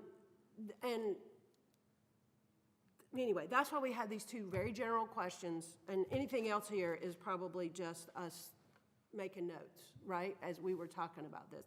I just included it because I didn't want to lose it. And she had written, so we had had a meeting, and anyway. But if we can walk out of here with 1 and 2, with a couple of ideas underneath there that doesn't have to be much beyond long-term planning and consistent vision, that's why we're doing it. And then the next one we can talk about in a minute. But Christina, did you have something? Oh, I was just really just asking, so the purpose here, it sounds like, is more to do the RFP for our vendor who's going to facilitate the master plan. I mean, in this way, the input, I guess I thought we were developing the master plan. So we're looking and are going to get, I don't know if that's been approved yet, to have a third party drive the planning. Yeah, I mean, drive this I was plan? pretty sure that we were not going to, there for a minute, I thought we might be doing it, and then I clarified that we were not, because we are not capable. I'm just going to tell you, you Right. can't do your Right. own.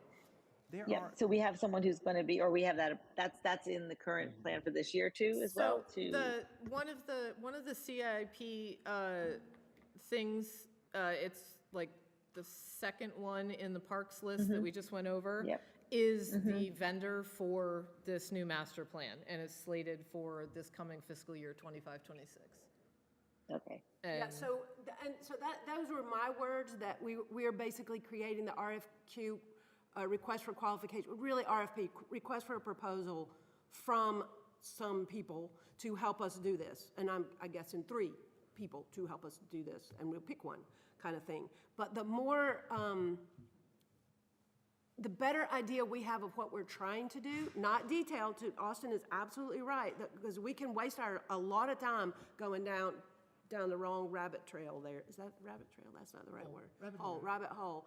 And Into the worm. we're not master plan experts, so that would be a waste of time. So we need to have a bigger. And I think also, what we want to do is we want to take our previous existing master plans, and we're not looking to reinvent the wheel, but we want to incorporate, new ideas into it, new realities of what, Marvin looks like now versus what it looked like 5 years ago. So I think part of it is, when we talk about the intent, the intent is really to update it, with these different components But and I would things like also that. say, for me personally, and maybe I'm already getting to number 2, I would like it to be a little more user-friendly. Because That's good.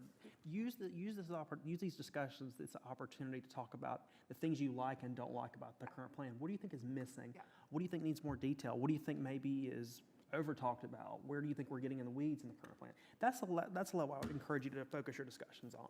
But And I know that there was some confusion at one point because, we had a master plan, but then there was an update to another. The Village gri- Park the- study, Village Park. The Village Park study and stuff like that, that all of a sudden it seemed like we were updating our master plan where that's not really happened.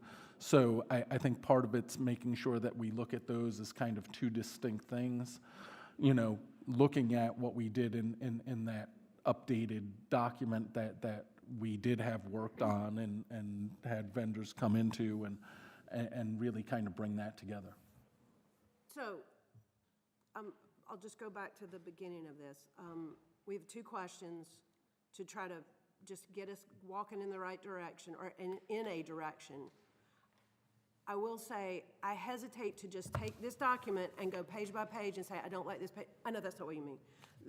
Because we will spend a lot of time doing that, and that's why I was trying to get us to think, like, big picture, what are we trying to do? And obviously, it's not clear to all of us that we're trying to get ourselves ready to get somebody to help us do this. And so I'm glad everybody got that on board now. So that does help. We're not doing the master plan, God forbid. That would be terrible. So if it's okay, we'll just give you a couple of points for number one and a couple of points for number two, and then we can talk about this master plan over here. I guess we want to talk about chapters 1 through 3 if we want to get into that level. Well, of I detail. think to a certain extent, just looking at, so if I may for a second, address chapters 1, 2, and 3. Chapter 1 gets to what we're doing with questions number 1 and 2. And without going with it page by page, there's plan goals on here. So to the extent that we are talking about, what, like Austin was saying, what do we want more of, what do we want less? If we are trying to take this list of like 22 things and make sure this section reflects that, I wouldn't go page by page, but I would say if we were going to replace these items, what would we pick off of this list to replace them? And I think that long-term planning is top of list. I don't think we need to, number 6, poised for grant funding. I think that's like I was saying, I think that's a side effect of having this. We don't need to state it as a goal. But things like defining the character, providing like John was saying, and this is one I feel strongly about as well, is notice to the community. And several of these things on the list, giving visibility to the scope of the parks and greenway stuff. One of the purposes that this kind of plan serves is notice to the homeowners and sort of advertising to the community of what we have. So I think one element of this would be, communication with the community. I like that better than notice. Yes. That sounds. Well, because there's a yes, I think there's a multi-prong aspect when you combine several different considerations on this list. The education and promotion of green practices for the community in number 10, I think gets to communicating with the community. So I think that also gets to the idea that it should be driven, like we're going to talk about survey questions, it should be driven by the input from the community and reflect. So, communication with the community, I think, is one of the things I would put in, sort of the purpose of this plan.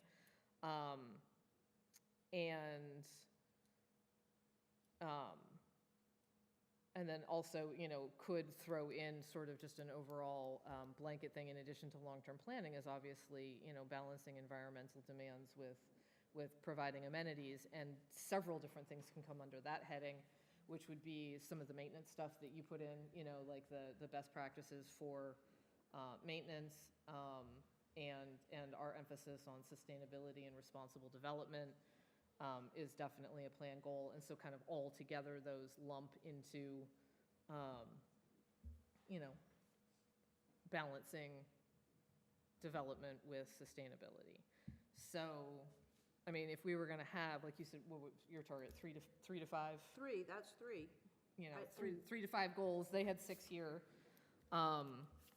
And really, we can make those 3 to 5 goals very broad, and then some of the other stuff on this list really just lives as a subset of those. The only other category that kind of stood out to me, that there were a couple things that were new considerations to me, so they came from somebody else's input, was sort of maybe this gets back to the community communication idea, but communicating the value of our system with the community, sort of the bullet points on here that had to do with metrics and demonstrating that what we've provided is actually being used or is in demand. And I think that That's definitely part of the communication part. yeah, and I think that, not to go page by page, but to go, one of the aspects here in chapter 1 is they spend some time talking about the economic benefits, but I think if I were going to change this plan, I wouldn't talk about economic benefits per se. I would just talk about value to the community. And maybe that's part of the communication, or maybe it's a separate thing, because it's not just value with regard to improved property values and as an incentive for annexation of like, hey, we provide these cool amenities, but that we also can incorporate the health benefits in that sort of value to the community aspect. So I don't know if that needs a standalone or merits a standalone. And then a couple of the other things that I had, sort of identified really pertain more to question number 2 is what impacts you would want it to have, and obviously to increase sustainability and foster community engagement and provide for best practices, and all of that. And then I think the stuff that you were talking about to provide the data sets is definitely, like when we're talking about what we'd like to change in here. I mean, we've got chapter 1 here sets up these goals. Chapter 2 is the discovery and analysis, and this is where all of your data would live. So it's here, it just needs to be more robust. And I think it was Christina's point, that you can measure against it. Yes, That's and why I love, keep and that was a new thing, I new keep going idea. back to Keith's heat map just because it's very visual and. Yes. But and he does the work, so, we get that map whenever they do it again. But you can measure against that. Did we reduce or increase tree coverage for Right. that particular thing? Right. And that gives future boards, the ability to measure, are we following this plan or not? Well, and that's also a goal of the entire county, Mm-hmm. so, Well, and I'd also say that'd be kind of a big goal, I think, from the Village of Marvin master plan overall, because I think when it comes to tree coverage, we have much less of an impact on that than planning and Right, so right. forth, so, yeah. But to be able to overlap that, because to me, it is part of Parks, Rec, and Greenway, so it is part of that, but to your point, that would be even better that it is part of a bigger picture master plan too. So let me go back to number 1 then. I've got 3 things. Long-term planning in no particular order. Community communication, which covers a lot of things. And even down to the value that these amenities, we'll call them, provide them, not just economic ones, but community communication, and then balancing the environmental impacts, or just, I want to say balancing the environment with amenities. What do you think of that, Austin? You're rolling your, you're thinking. No, you were, no, you weren't. I'm thinking, Because that covers sustainability, this natural resource conservation, all that kind of stuff. So, The only thing I would add to that is maybe to define the character. okay, that makes sense. Yeah, character could encompass a lot of that too. huh? I say character would encompass a lot Yeah. of that. Define future character? When I wrote it down, I said define character and what's desirable. Like, at some point in here, we're going to be like, no, we really don't want splash pads. What That's not about part of our vision. desirable character, Desirable character. not future? Okay. So those are our 4. And I'm iffy on the environmental one because to me, it's not strong enough, but that's me. Well, we can boost it, but for a starting point. Your character one is defining our character as the Village of Marvin enriched by nature. What does that mean? What does that mean? Well, Establishing what that actually exactly. What does it mean? That's a good question we could have a whole meeting on.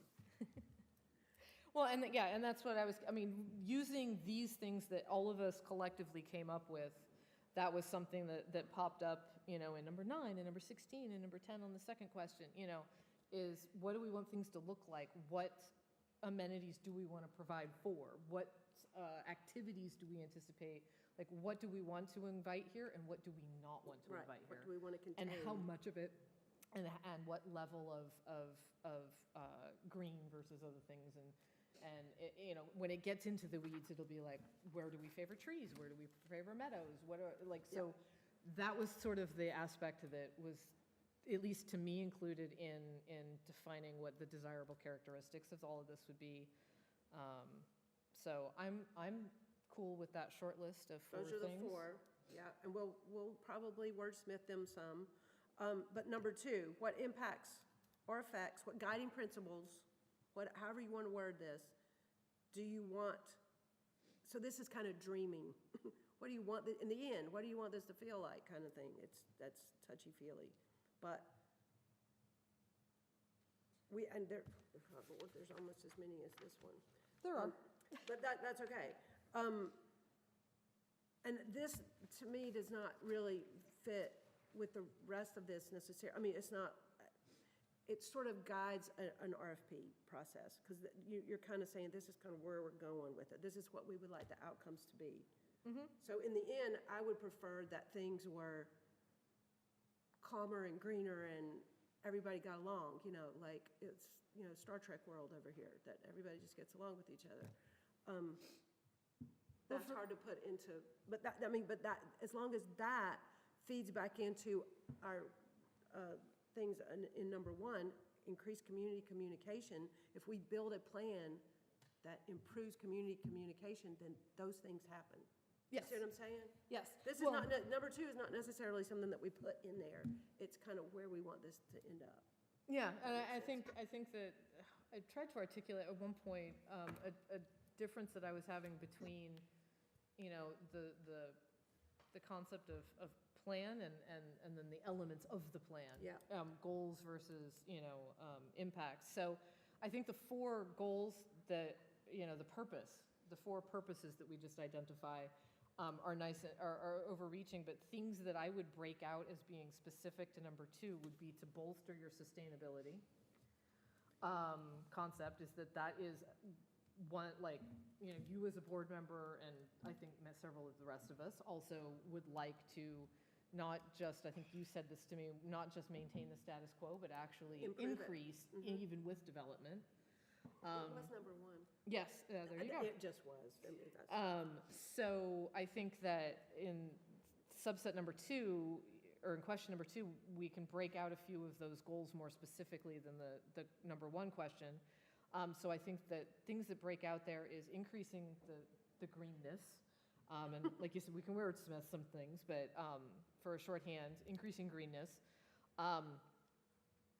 Establishing guidelines for best practices with regard to that greenness, like, maybe incorporating a few elements that can guide HOAs when they're setting up, their landscaping requirements, and that can guide future public works with regard to maintenance aspects in line with what we consider the best green practices, or that Keith gives us as best green Look practices. at number 18, that's why I circled that one, Yes. metrics. And it goes back to Christina again with, I think she wrote that one, I can't remember now. Yeah. But best practices are metrics, so that we have metrics that we can determine whether people are actually using the amenities that we provided, and that helps us guide which direction we want to go with those, but also the best practices would fall under that too, that we walk away with, this is the way we want to move forward. Okay, so I have greenness. Yeah, I've For got lack of better increased terms, greening, foster community, I think that needs to be one, and then create metrics that Yeah. we can track. And in this subset, as opposed to question number one with community communication, is really communicating with the public, look, this is our intention, and. Public and awareness. This community you say? Awareness. awareness. Awareness, yes. Awareness, and this is our intention, and this was the feedback you gave us that led to these intentions, so that there's a clear, transparency of, this is why this exists. Right. But in question number two, it's really fostering a sense of community through our events, and that gets me to one thing I really would like to change from this old plan to the new one, is the fact that we have one that's called comprehensive, but it really is not, and that this is just parks and trails, is that I would like to add, because it is our scope of this board, I'd like a master plan that encompasses The rec parks, part. trails, green spaces, and those are two different things, and programming, the Yeah, recreation. Yeah, that's better than recreation. rec, yep. Programming is going to be a whole nother ballgame. That's probably would need to be a separate master plan. We have talked about that in the past. They would What focus. would you include in programming then? Programming would be everything from facilities, future land, like you could acquire, at the actual programs, the staffing needs, the fundraising and sponsorships. That's going to be a lot more.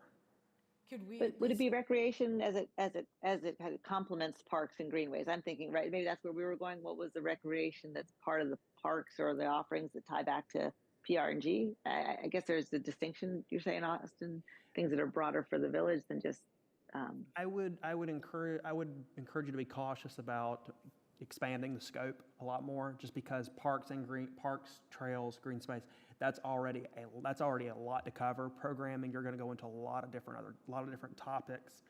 I would still like to see it Yeah. incorporate the recreational aspect of what we do, specifically because, at least insofar as it pertains to choices of trails. Are they for bikes? Are they, do they have the fitness things? Correct. And also the fact that we do need to contemplate programming with regard to events, because we can't contemplate what kind of park space we need unless we have an idea of, are we doing music festivals? Do we want to do pop-up vendors? Do we want splash pads? No. Do we want... Stop saying it. I just couldn't believe that it showed up so frequently. It's just mind-boggling.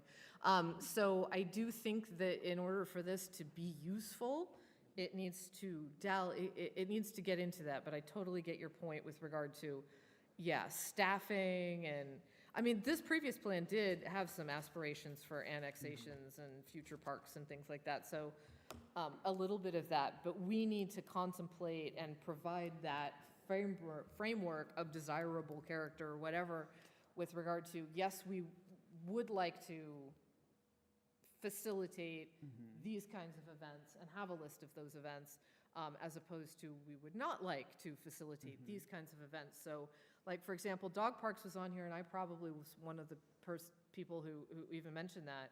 But honestly, I would eliminate that. I would specifically say, no, we're not after dog parks. And the reason is, number one, liability. And number two, we live in an area that has no apartment dwelling whatsoever. So who needs it? Who needs it?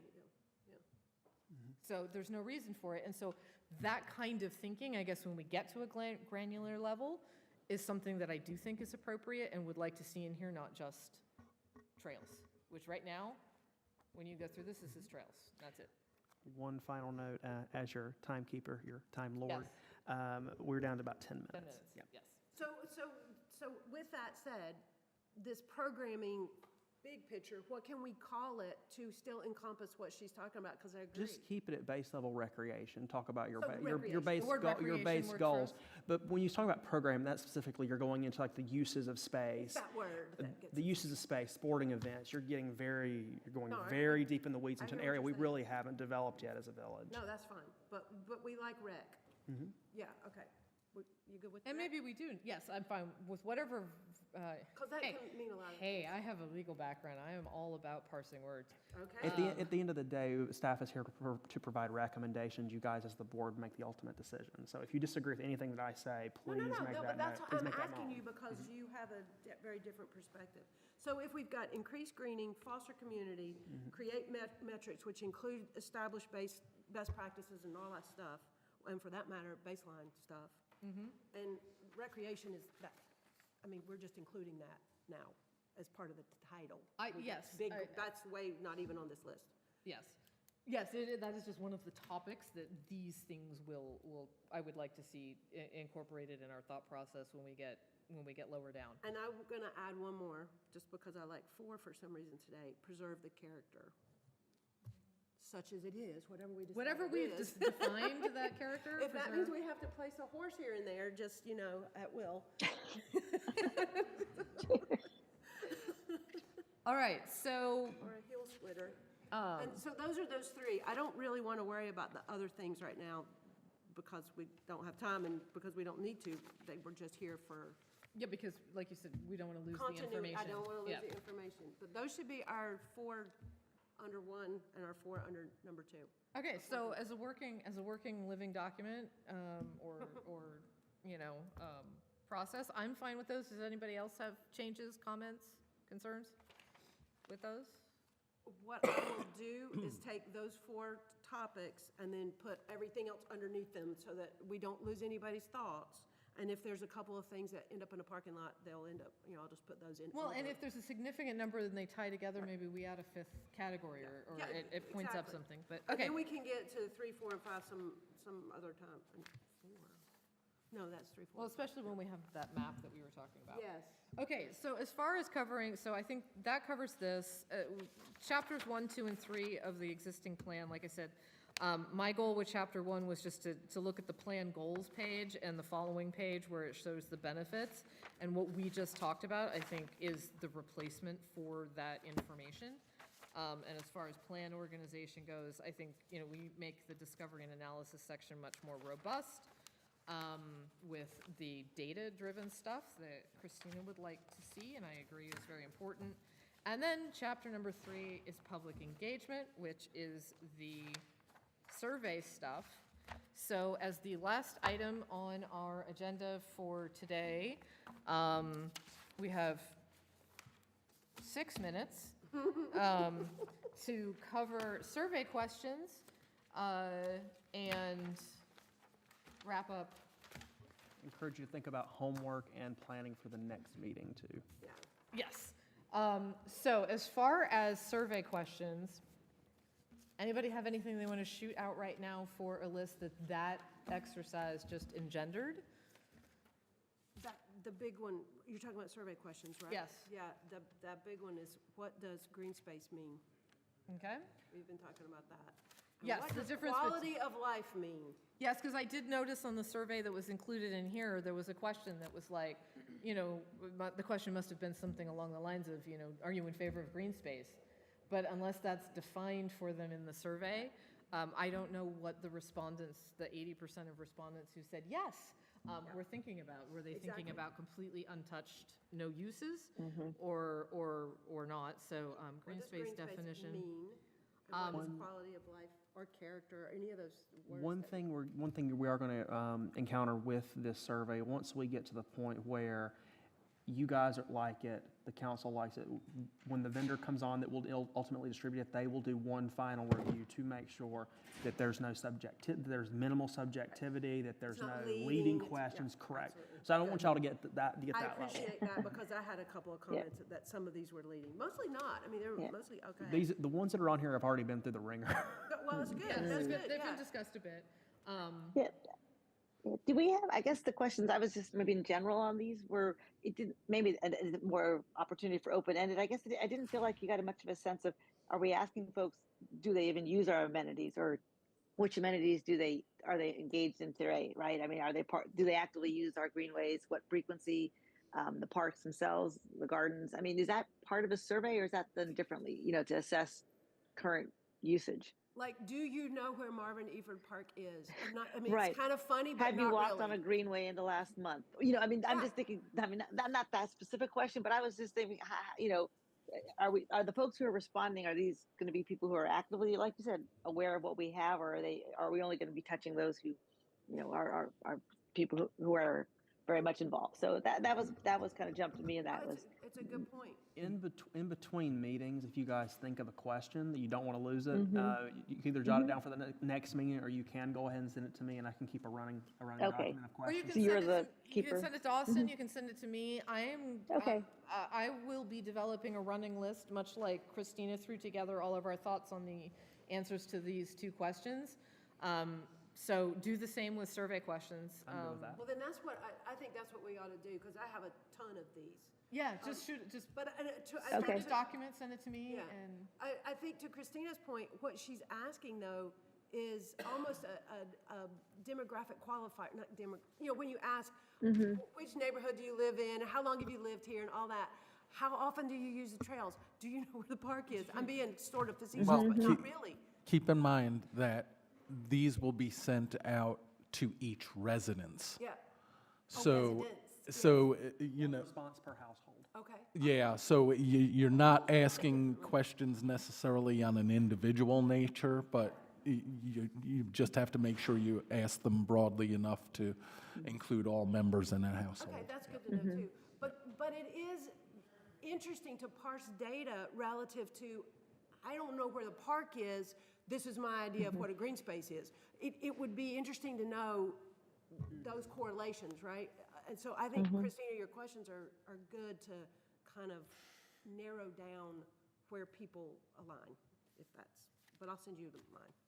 Yeah, so I think, given that we're pretty much out of time, for the survey thing, now that we've had this discussion today, if there were any survey questions that came up for you, email them either to Austin or to myself, and we will get a running list going. And if you have questions that don't pertain to this, but you already know you have questions about, add those too. It doesn't have to be just about the purpose and the general stuff we've already covered.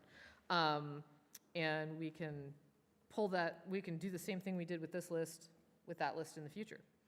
All right, so moving on, I don't even know where the other agenda is. Okay. So, that is unfinished business. We have no new business. Review of action items. Just do your homework for this discussion. Yeah, survey questions and whatever we send to you in the interim. Ongoing action items, we pretty much hit it, other than your light pollution thing. And any comments before we wrap up today? No? Well, the only comment I have is thank you, everybody, for the discussion today. Much appreciated. Thank you for bringing your thoughts in the interim and to today's meeting. It was super helpful having everybody be able to chime in so that we had stuff to discuss actively today. So I really appreciate the effort in between meetings from you all. Thank you, Christina, for joining us wherever you were at. In light of that, I move that we adjourn this Parks, Rec, and Greenway Board meeting on January 7th, 2025 at 11 a.m. Do I hear a second? Second. All in favor? Aye. All right. Under the wire. All right.